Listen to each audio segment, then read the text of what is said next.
चुकी है। इसके बाद विभाग ने driving licence, DL address change, DL duplicate, DL replacement, surrender of COB की सेवाएं भी ऑनलाइन कर दी है, मगर यह सेवाएं अभी 7 जिलों में ही शुरू हो पाई हैं। बाकी के 44 जिलों में शुरू होने में करीब 1.5 महीने का समय लग सकता है। एनआईसी जल्द ही वाहन पोर्टल शुरू करने जा रहा है। इसके बाद वाहनों के रजिस्ट्रेशन, परमिट, फिटनेस सहित अन्य सेवाएं भी ऑनलाइन हो जाएंगी। ये जो परिवहन विभाग है वो अब कुछ सुविधाएं शुरू कर चुका है ऑनलाइन, और कुछ सुविधाएं जल्द ही बढ़ाने जा रहा है। प्रदेश के 44 जिलों में लर्निंग लाइसेंस जो है वो, और उसके अलावा डीएल का जो रिन्यूअल होता है ड्राइविंग लाइसेंस का, वो अगले महीने से ऑनलाइन शुरू हो जाएगा। अभी तक जो ड्राइविंग लाइसेंस का रिन्यूअल का काम है उसके लिए वाहन चालकों को परिवहन कार्यालय जाना होता था, लेकिन अब ये सब काम ऑनलाइन जा। प्रदेश के 44 जिलों में ड्राइविंग लाइसेंस का एड्रेस बदलवाने का काम भी ऑनलाइन होगा। इसके अलावा मध्य प्रदेश में ड्राइविंग लाइसेंस के रिप्लेसमेंट, ड्राइविंग लाइसेंस को डुप्लीकेट यदि बनवाना है तो ये काम भी ऑनलाइन ही किया जाएगा।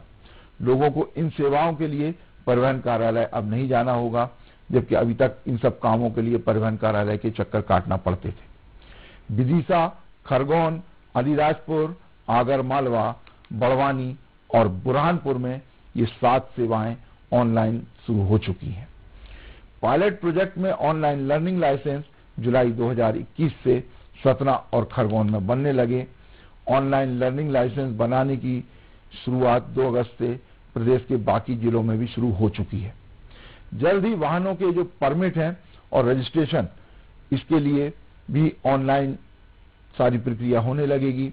इसके लिए भी और जो आरटीओ दफ्तर के चक्कर नहीं काटना पड़ेंगे।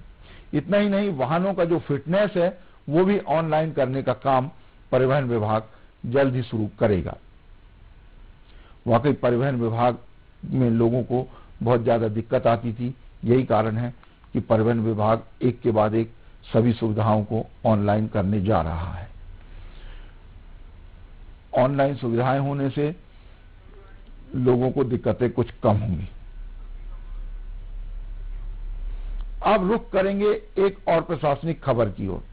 राज्य सरकार भवन विकास निगम के जरिए नए साल में 10,000 करोड़ के मेगा प्रोजेक्ट शुरू करने की तैयारी कर रही है। पहली बार पीडब्ल्यूडी की जगह एमपीबीडीसी और पीआईयू के जरिए CM rise school, medical college और आदिवासी इलाकों में 40 से ज्यादा अस्पतालों का निर्माण होगा।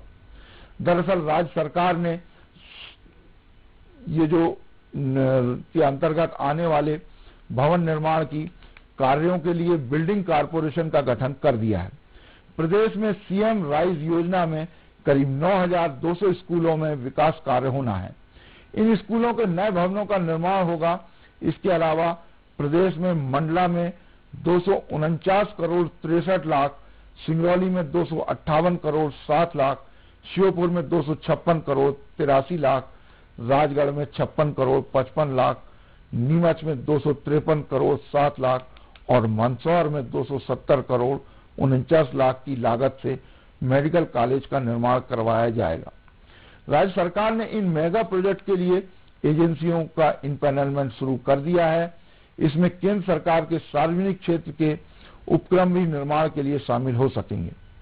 इसके लिए 150 से 300 करोड़ के कामों के अनुभव, 1,000 करोड़ की नेट वर्थ वैल्यू, 3 सालों में 2,000 करोड़ का वार्षिक टर्नओवर, एम्स जैसे प्रोजेक्ट में मैनेजमेंट कंसल्टेंसी और ग्रीन बिल्डिंग बनाने का अनुभव जैसी शर्तों को रखा गया है।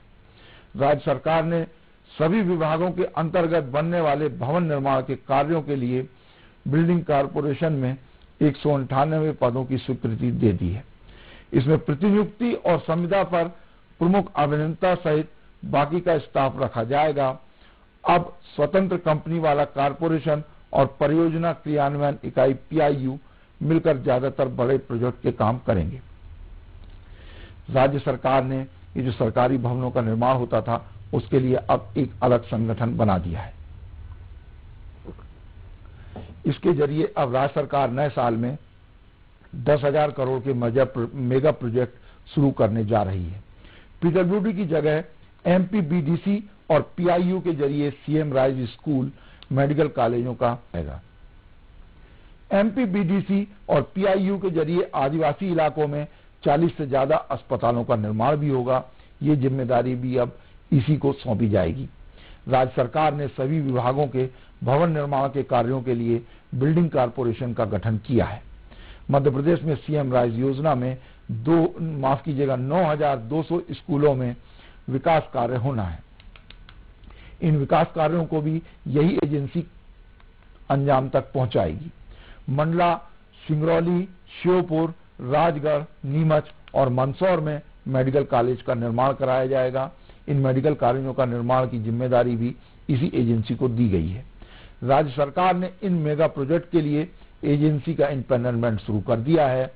मेगा प्रोजेक्ट में केंद्र सरकार के सार्वजनिक क्षेत्र के उपक्रम भी इस निर्माण कार्य के लिए जिम्मेदारी ले सकेंगे, वो भी टेंडर डाल सकेंगे, जबकि अभी तक राज्य सरकार के कामों में केंद्र सरकार को नहीं दी जाती थी जिम्मेदारी, लेकिन इसमें छूट दी गई है। स्वतंत्र कंपनी वाला कारपोरेशन और परियोजना क्रियान्वयन इकाई जो पीआईयू है, ये मिलकर बड़े प्रोजेक्ट लेंगे और इस पर काम करेंगे। अभी तक सभी विभाग अपने स्तर पर टेंडर जारी करते थे, लेकिन अब राज्य सरकार ने एक नई व्यवस्था कर दी है कि जो ये एजेंसी है वही भवनों का निर्माण करेगी।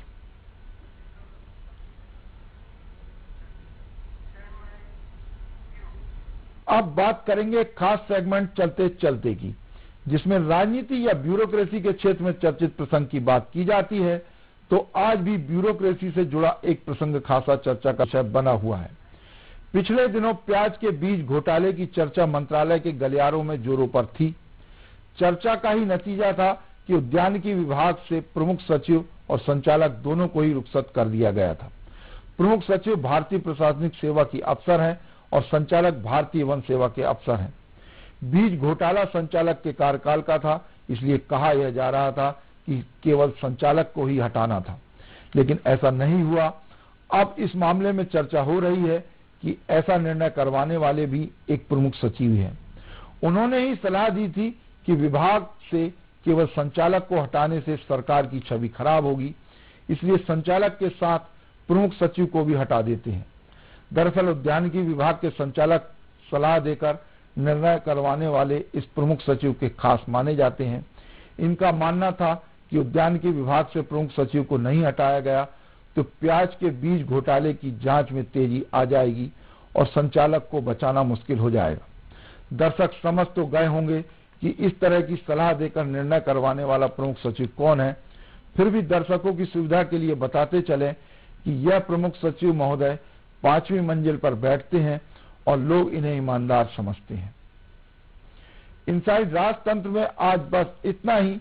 कल फिर मिलेंगे राजनीति और ब्यूरोक्रेसी के कुछ नए फैसलों की इनसाइड स्टोरी के साथ। तब तक के लिए मुझे दीजिए इजाजत। खबरों के लिए आप देखते रहिए न्यूज वर्ल्ड।